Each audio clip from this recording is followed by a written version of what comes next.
M. Diallo nous amène au Burkina Faso ici le Nobel des droits humains. Il faut dire qu'ils sont un trio à avoir obtenu effectivement ce prix. Mais dans ce trio, 2 sont en prison.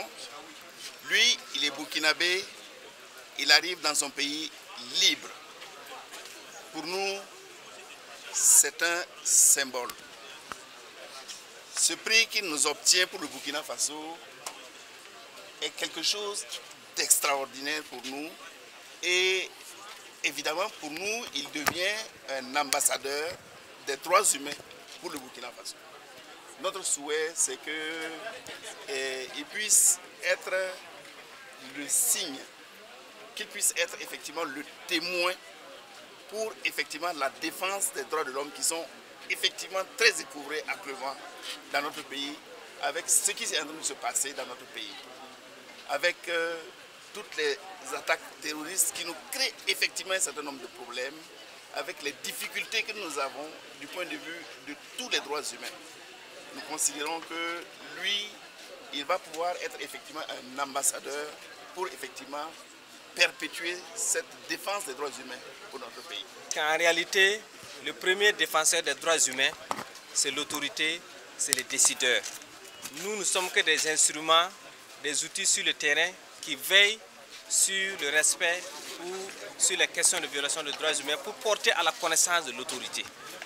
Donc je suis fier vraiment d'appartenir à un pays où il y a un espace démocratique, où le droit à la dignité humaine, le droit à l'intégrité physique est vraiment aussi une préoccupation pour les plus hautes autorités, ce qui justifie leur déplacement ici aujourd'hui, parce qu'on sait que généralement les calendriers sont chargés, mais ils ont voulu faire le déplacement pour dire qu'ils ont un grand attachement fort à un État démocratique et pour les droits humains.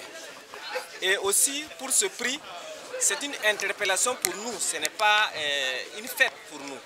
C'est une interpellation, c'est une invitation forte pour persévérer dans l'excellence et à bien faire notre travail, surtout quand on sait que notre pays est confronté à des défis énormes sur la question des droits humains, sur la question de la cohésion sociale, pour unir nos populations aujourd'hui.